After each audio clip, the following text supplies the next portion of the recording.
ñu ko bu fekkonte ni télé bi Macky Sall El Malick bëgg amal foofu la ci Assemblée nationale. muy télé parlementaire bi mais bu fekkee loolu amoon na xëy na Sénégal bi mën nañu ko xam nekk Ousmane Sonko moom joxoon na ndigal bu yàgg ay député am à ce que ñu criminaliser cette loi mais loolu malheureusement nekk Sénégalais yi bëri man il a fallu ko tey ma déglu ki nga xam ne mooy Omar Bamba Diop alaaji mais pour soo koy mën a am cette information et puis lan moo tax aussi ñi nga xam ne ñoom ñoo di député yi itam joxewuñu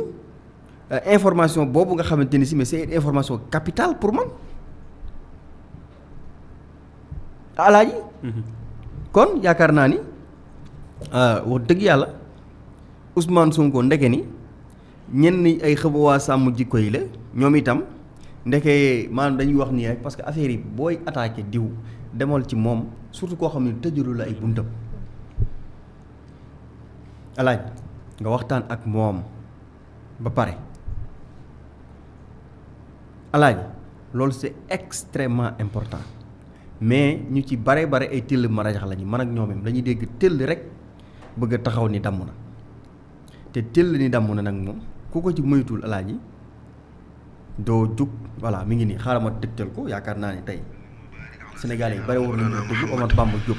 monsieur le président ñoo ngi lay coordonnateur Modap di nuyu sama naataango député yi ak ñi ñuy seetaan ci réew mi ak ci bitim réew di ndokkeel rek jaare ko ci Mopat ji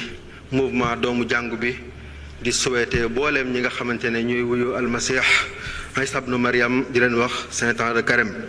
waaye noonu la ñuy waxee ramadan mubarak nag ci booleem ñi nga xamante ne ñooy jël ci sayyiduna Muhammad sallallahu alayhi wa alihi wa sahbihi wa sallam. président maa ngi lay jotal nuyoo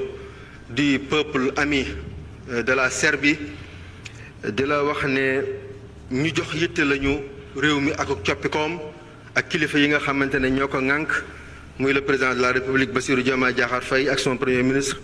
Ousmane Sonko dalal nañ ñu ca seen institut bu am maanaa boobee ñuy wax Volatakom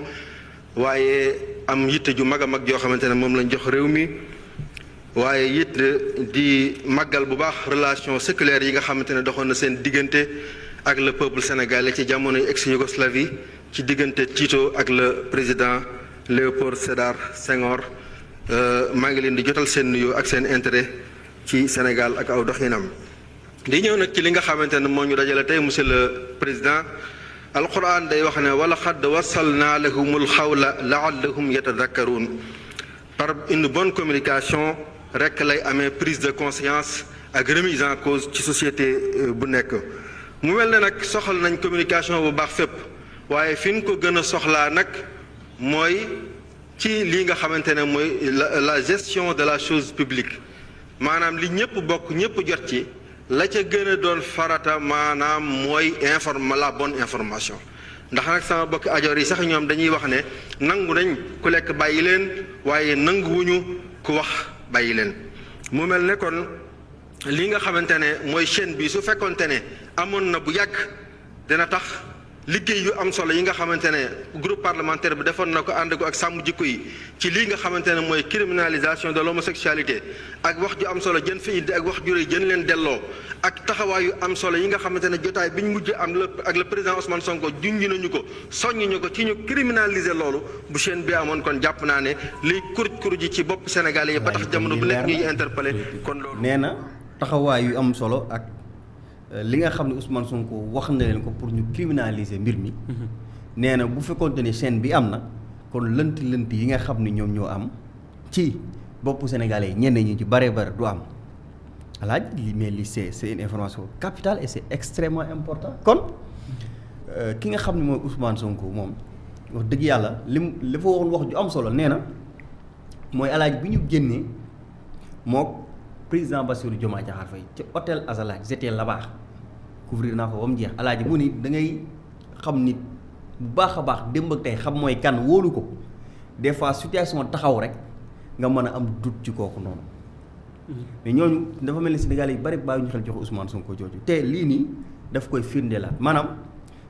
coow mën naa am mbir mën naa am kenn ko naan Sonko mais bu pënd bi wuree rek ñu bari fa ñuy mujjee mooy taxaw di baalu ak Ousmane Sonko et loolu dëgg yàlla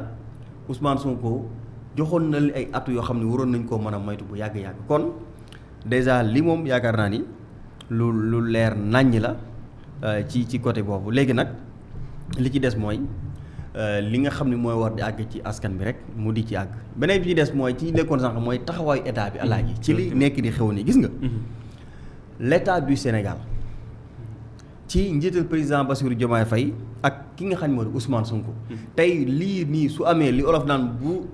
lëg lekkee olom naka gëlee ma cooy alaaji bu lëg lekkee olom naka gëlee ma cooy tey li xew nii nañu ko santé gouvernement parce que xam la moo tax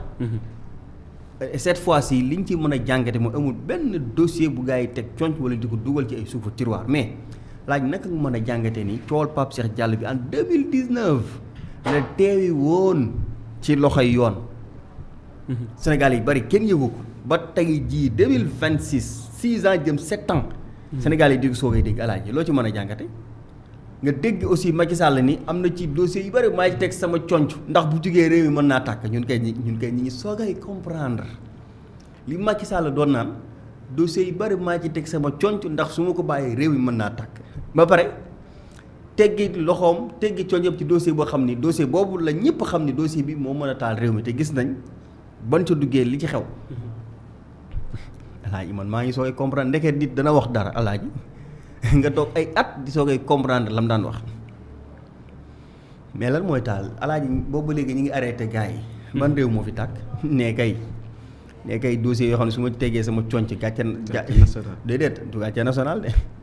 parce que wane gàcce national dañ ci dugal ñëpp même su fekkee teen ñi ci bokkul sax dañ ci amaale gàcce d'accord ba tey gàcce national parce que ñi ci bokkul sax alaaji mais liy xew ñi dañ ci amaale gàcce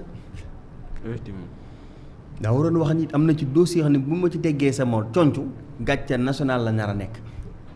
loolu la waroon wax kon gouvernement bi alaaji il faut ñu sant leen remercier leen ci li nga xam ne moom moo nekk di xew parce que nag démb waxoon naa ko fi nga yàlla bu naree defar dafay mel na kuy yàq alaaji xoolal réew mi ni muy tàngee affaire ni muy jékki-jékki dëgër këcc ci métti alaaji ndeke booba lu mel nii mi ngi ci réew mi ñu ni miigaaleeg moom di toogaaleeg moom te xamuñu ci dara alaaji lii rek mën naa tax réew mi dëgër loolu leer laa lay wax alaaji lii nii yàlla alag na ci xeetu lëm yëkkati leen ba seeni ganaar yi bu ñu sabee waa asamaan di leen déglu mu këpp leen ci jëfin yu mel nii di góor a góor yi yaxasoo yàlla alag ci xeetu lëmm alaaji lu mel nii di xew réew bu mel ne Sénégal nii loolu bis bu ñu ko nit ñi xamee alaaji te waxuñu ci rek vraiment dafay yéeme moo tax bi moo dégloo ku ci mel ne Serigne Babacar Sy Mansour ba mu ci wax ak ki nga xam ne moo di booba Aly Ngouille Ndiaye moo nekkoon ministre de l'intérieur su mu juumul mu dem voilà bi ngi nii lañ ci wax baaxul santul yàlla ñaaw na te nag mbir la moo xam ni ku ca mën dara te waxuloo ca ku ca kontaan yow yaag ñooma yam góor di see góor falam mbon yam jigéen di see jigéen falam mbon yam waaye góor jigéen itam ni ñu toll ci réew mi kenn xamul nañ toll danañ ko dendale nag ak ay formation waaye état bi ci boppam li ñuy wax impunité moo waral bon yu bare di am te kenn waxu ci dara kon ba tey alaaji pourtant lii bi mu koy wax man dama jàpp ni suñu Baye Sy Mansour am na ay xibaar yu nit ñi amul woon bi muy wax lii nii parce que bi mu koy wax kii représenté état di ministre bi de l'intérieur ay jamono di Aly Ngouille Ndiaye boobu mi ngi toog ci wetam sëñ bi wax muy welaxle man dama jàpp ni suñu boobu am na ay xibaar yoo xam ni parce que nag li mu wax c'est extrêmement important mooy lii nii saa bu amee ci dëkk ñi nga xam ni ñoom ñoo ci war a wax ñi nga xamante ni si ni alaaji ñoom ñoo ci mën a def ñoom ñoo ci mën a dindi bu fekkente ni waxuñu ci dindi wuñu ci rek loolu musiba la te ñoom ak ñooñu ñoom ñoo yam kon kii moom ba mu ci dee artu ak di ci alerté alaaji booba yàgg na bu yàgg sax mais alaaji bu ñu sukkandikoo ci journal bi nga xam ni moom mooy l'Observateur bi nga xam ni tey dikk na ci anam bu yaatoo yaatu ci 17 personnes yi nga xamante ni si ne jamono jii ñi ngi ci loxoy justice ñu toppe leen lu toll ju jëm ci mbirum association de malfaiteurs blanchiment de capitaux wàlle doomu jàngoro joojee di Sida te tey ko ainsi que mise en danger de la vie d'autrui et de la complicité de trafic de drogue. Le journal rappelle que l'onde de choc de la plus récente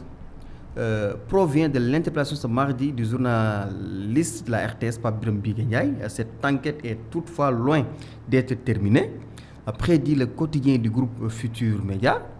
Citant des sources proches du dossier, la même source rapporte que plusieurs individus soupçonnés d'implication dans ce réseau tenteraient activement de quitter le pays pour échapper à la justice. À la ji li laa doon seet sànq mooy gars yi nga xam ni jamono jii ñi ngi jéem a daw.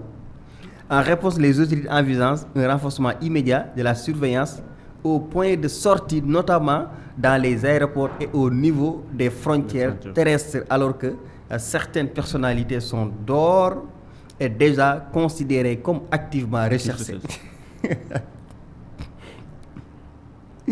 alaaji li laa doon seet sànq alaaji gars yi fi mu ne nii ñi ngi daw mais kilifa yi heureusement ba kilifa yi yëg na ni gars yi ñi ngi jéem a daw et que ñi ngi xool naka la ñuy def ba teg benn dispositif boo xamante ni si ni tey dinañu renforcer sécurité bi ba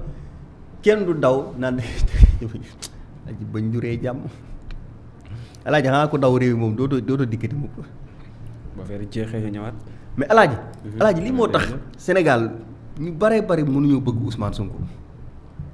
te xoolal ñi gën a bañ Ousmane Sonko alaaji mooy ñi nga xam ne dañuy jéem a jaay que ni tekki nañ dara ci réew mi dara lañ ci dëkk bi alaaji Sénégal yi yeewu leen alaaji ay Sénégal yi yeewu leen alaaji Ousmane Sonko yàlla xam na ni lii parce que lii bu doon jamono Macky Sall la pour ñenn ñi alaaji pour ñu nëppal ko wala pour ñu régler ko man dama jàpp ñu lu yomb lay doon alaaji lii moo tax ñu bare bari mënuñu accepter Ousmane Sonko mu dem ba genre animosité dox entre ñoom ak Ousmane Sonko te ci seen côté la ñoom Ousmane Sonko jàppalu leen dara mais yàgg nañu wax fii am na ci ñoo xam ni alaaji bu ñu jekkoon Ousmane Sonko wala bu ñu jekkoon tey Ousmane Sonko dañuy tëju seen biir néeg di dóori pot alaaji nekk lii bokk na ji li koy waral mais nañu naan ndox te xam ni la woon ni na parce que affaire bi léegi nekkatul Ousmane Sonko kese la jeunesse consciente on a une nouvelle dynamique boo xamante ni si ni alaaji askan bi yow nañ léegi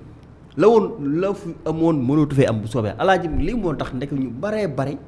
mënuñu bëgg Ousmane Sonko alaaji yéegi nañ fi Macky Sall moo ñu arrangé dégg nañ fi Ousmane Sonko su bokkee ma xaru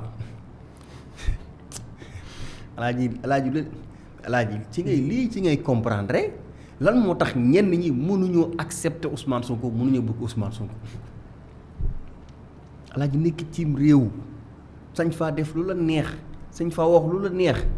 bu ñu waxee ñu arrangé après jàll ci leneen kenn du la inquiété alaaji xoolal ma yi xeetu mbon. naka nga gisee taxawaay bi nga xamante ni opposition bi am nañ ko ci parce que boo xoolee affaire UCAD bi ñoom ñëpp ñu ngi exiger à ce que mu leer mais tey criminalisé bi tey mën nañ ne ànd sàmm jikko yi wala Jamra rek ñoo ciy prononcé wu. saa yaa ngi may bëgg a dugal de. na nga gisee taxawaay. alaaji ñi daan jël loi bi taxawal def ko numéro 17 ginnaaw naan nañ ko criminalisé lañ ko criminalisé bi da nga ji kenn ko àddu ci affaire bi je te dis alaaji ba ñu commencé ñu ni gars yi di leen di traqué di leen jàpp ba léegi. alaaji dégg nga alaaji yaa ngi may bëgg a dugal de alaaji fi mu ko dugal baaxul de alaaji fi mu dugal baaxul de alaaji nañu bàyyi enquête yi continuer mais est-ce que tamit de toute façon li ma ci mën a wax mooy liste bi secteur boo xalaatul ni nekku ja rek gars yi ña nga fa oui maam Matar nee na am nay politiciens de. xam nga affaire bi fi mu toll nii boo dee Sénégalais tey maanaam boo taxawee taxaw seetlu rek lu ci bëree bëri mën nga kaa jëli sa bopp jarul sax ñu. dafa simple quoi pour ci gis bi. mais c'est facile comme bonjour Alaaji. ana pour Alaaji ñu bari dañoo noppi jamono ji ci mbirum loi bi war a criminaliser mbirum góor jigéen fii ci réew mi ñu baree bari instant bi te nag